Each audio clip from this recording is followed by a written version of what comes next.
So friends, here we come to the final element of movement DNA, and it's the weird kind of terminology, I know, but I'll explain it if you haven't already read it. It's that of Liminality and Communitas. Now, why I came to these terms, I was trying to grapple with the kind of community that I was observing in movements that get to change the world. And you know what, it just looked a little different to what we tend to experience in the average Sunday gathering or a weekly cell group, which, is all good and well, but it's something else going on there, and I couldn't quite find a word for it. And I eventually kind of dug around and found this word from this guy called Victor Turner. Now, Victor Turner was a cultural anthropologist, and he spent a fair bit of time among the Ndembu people in what is now Zambia, was then northern Rhodesia. And he observed something that was common to pretty much most of African tribal groups. And he calls this the rites of passage. He tried to observe what was going on in the rites of passage. What he discovered is this, and again, this is consistent with much of what's going on in Africa in terms of their rites of passage. And he was particularly interested, by the way, in the rite of passage as young boys are transitioned into being men. So he focused on that one. What he discovered is this, that if this was the village where everyone lived, they discovered that in a village they had two sections. There was a fireplace in between the two, so that was a gathering place. But what would happen between the two, this was the male section, and there was a female section of the village. Now, they lived apart, strangely enough. Yes, there were conjugal visits, because clearly there were kids that were living here. And the kids were actually raised by the women until they were 13. So they were raised, and they were, in a sense, if I may say, feminized into the female aspects of the tribe. So they understood that kind of dynamics of their social life together. What would happen at age 13 is that the boys were called to transition into being men, and they had a process for this.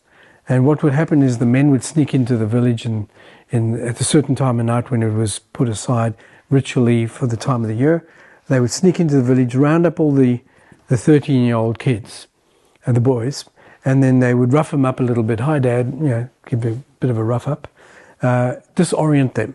And then they would put blindfolds on them, no kidding, and they would march them out into the middle of the jungle. Now, folks, you've got to think about this. The African bush is a pretty dangerous place. I grew up in Africa. I know what that's like. There are a lot of animals that can eat you, and there's like elephants and all kinds of stuff going down. It is seriously dangerous.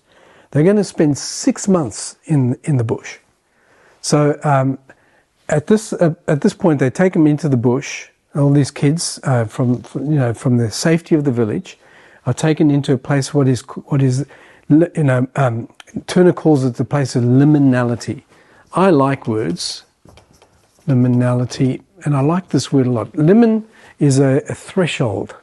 Liminality is living in a threshold experience. But the best way to describe it is that liminality is the conditions of marginalization, that they were at the center of society over here, now they're marginalized, disorientation. They knew their way around the village. Out in the bush, they have no idea where they're going.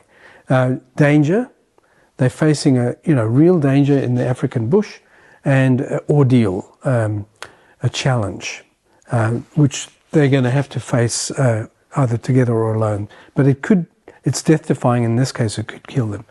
At the first instance, what they do, once they're in the bush there, they sit them on logs and they lecture them about this is what our traditions are, about what we're doing here. We're transitioning to being men. This is what our people have done for all along. And then they sharpen the knives and guess what? They circumcise the kids, 13-year-olds. That's quite something. And then they say to them, "Oh, see there, that's the tree of meeting." Every month the elders will come out to the tree of meeting and we'll meet with you over there. We'll teach you the ways of our people.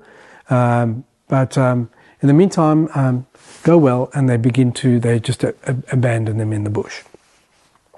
What Turner begins to observe at this point is that the kids at first instance just scatter. They just go willy-nilly into the bush, one by one, two by two, but they quickly realize they're never going to be able to survive this on their own. It's just too challenging and too dangerous. So what begins to happen over a little bit of time is that the kids begin to organize themselves into a group. And this group is he calls this term communitas. Communitas is the form of community that gathers in the context of ordeal, challenge, danger, disorientation, and they form themselves into this group, and this group is the one that survives. Well, at least most of them do. After 6 months of survival in the bush, the boys are reintegrated. Now they come into the male side of the village, and it's interesting that so they're integrated as now welcomed in as men and not just boys, and they become part of the male side. Now, what actually happens is that Africa, they don't have, they didn't at this time have television. I suspect they still don't there. But what actually happens is that at the fireside at night time, the boys were now men, young men, are now given chance to tell their stories. And what would happen around the fire, and you know this how things go around fires, right? You take, 3, rednecks and put them around a fire, and all of a sudden they get all philosophical. Something's going on there around the fire. Okay, so the boys would tell their story, and what they would do is it would awaken other people's memories. So like how this goes, remember when in Nguni, when we were young and we went through our initiation, that poke in the elbows. When we went through our test and our ordeal, and remember that when the leopard chased us and we scrambled up the tree, and yes, you almost lost your leg there, ha ha ha ha. They have a laugh about it, but it was funny, not so funny then, but funny now. Those stories, remember when stories, and what this would do, and he was very interested in how this renewed the tribe, because the storytelling of the boys, now men, actually renewed the dynamics of the whole tribe, because and he was most interested in that. When I was grappling with this idea for movements, it became very important to me to realize that actually movements that change the world. Think about the early church in China. Actually, were much more these kind of communitas. Was formed in the context of liminality, much more than they. I mean, they had moments of this, but they were much more in that kind of environment. And moments of kind of, stillness within it. But like the early church was a persecuted church. It was always marginal at best and sometimes persecuted. But that produced a certain kind of camaraderie that I think is the term communitas begins to kind of make sense of it. Now, I find this very significant because, like I said, movements that change the world have a sense of camaraderie that goes beyond the kind of Sunday gathering version that we're more used to. By the way, I mentioned over here, this is like all danger and life-threatening and all that, but liminality doesn't have to be that. It can be simply just being placed in circumstances that you feel very, you're not used to, you're uncomfortable in it. So, for instance, we're filming here in San Diego, and I remember a story from a church here in San Diego. It was a church plant. There were about 100 and maybe 120 people in the church plant, relatively young church. They decided that because they lived close to the Mexican border and over in Tijuana, there were people that were living on rubbish heaps, garbage heaps, literally for a living. And in San Diego, it's a pretty cool town, it's beautiful, very prosperous. And they said, not on our shift, that people 50 miles away from us are living on garbage heaps. And they decided, as a church, we're going to do something about this. So what they did is they would say, like, people could take their vacations, but they can take unpaid leave, and that they were going to not just send their money, they were themselves going to go there. And with whatever skills they could bring and whatever money and resources they could bring, they were going to build houses for the poor, for these people living on the garbage heap. And so they did. They created houses with running water, near the garbage heaps, but enough for the poor to be able not to have to live on this. This took a number of years. And I remember debriefing with this guy. He said at the end, he said, we changed the poor. It was fantastic because we did something that made a difference in the world, and we're very proud of that. He said, but the more powerful thing that happened to us along the way is that we were changed by the poor. That by being in those kind of circumstances, we found ourselves being changed very deeply, and that God challenged us because it was like a communitas. We became a bonded community. So it doesn't have to be death-defying, friends. It simply has to be situations where you find yourselves out of your comfort zones in a learning mode, and you're going to learn this way. In fact, I think have already talked about this to some degree, about that, by being in a complex situation where you don't know what you're doing, you're more likely to, you're more likely to be inventive and creative if your kind of potential of failing is very high. So liminality and communitas are those kind of dynamics. By the way, I should say that in the Bible, there's a lot of this going down, and you can track it all the way through. Say, Abraham comes from the land of Ur. Apparently, Ur had worked out air conditioning. They could channel the kind of air under the ground, so it cooled the air and came up in their houses. It was kind of a pretty cool place to live. And then God says to him, Abraham, hit the road and take your family. And by the way, family is super extended family. It's apparently about 70 people hit the road. So that's kind of a big schlep, right? It's not that easy to kind of hit the road with 70 people.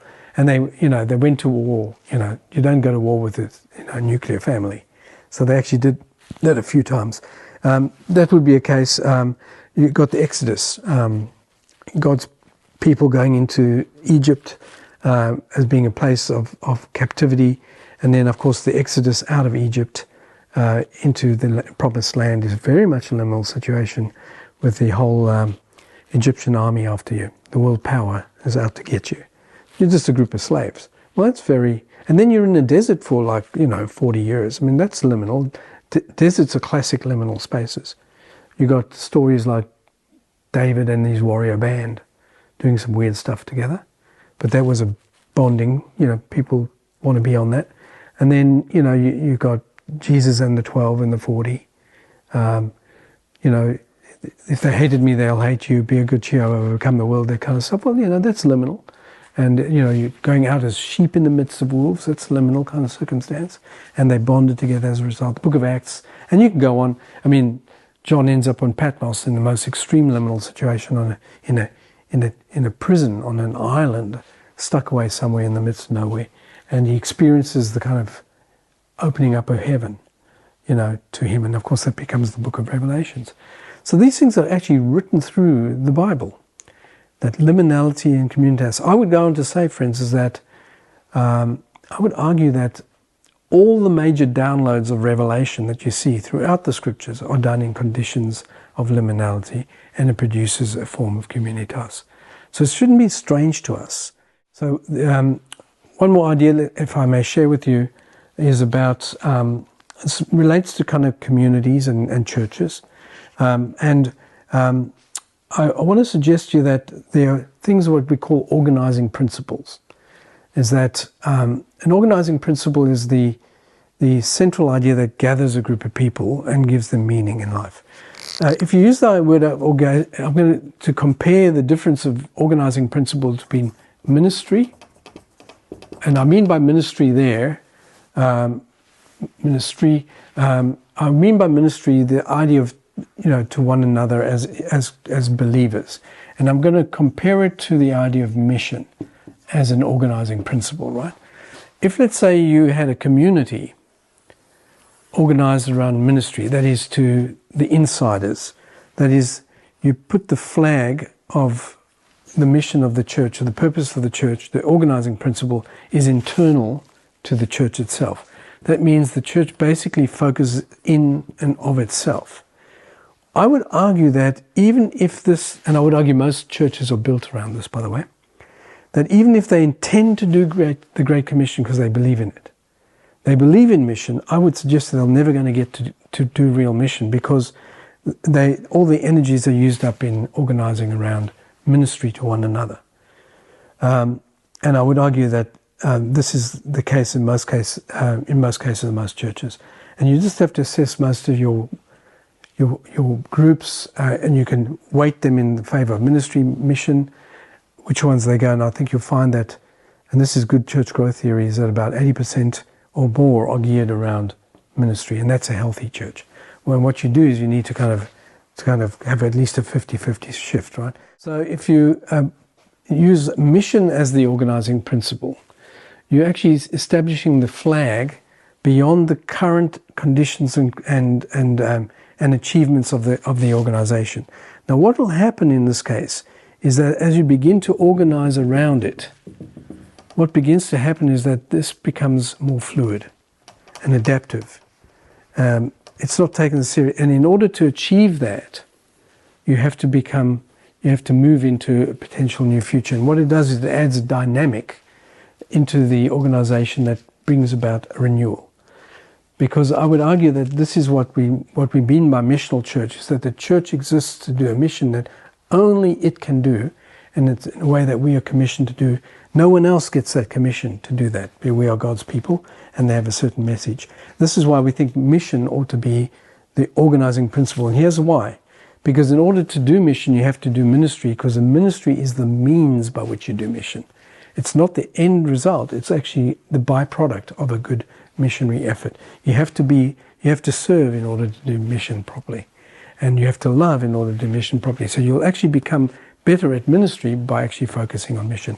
And that's just a good example how you might want to use the idea of liminality and communitas in a very practical way in the local congregation.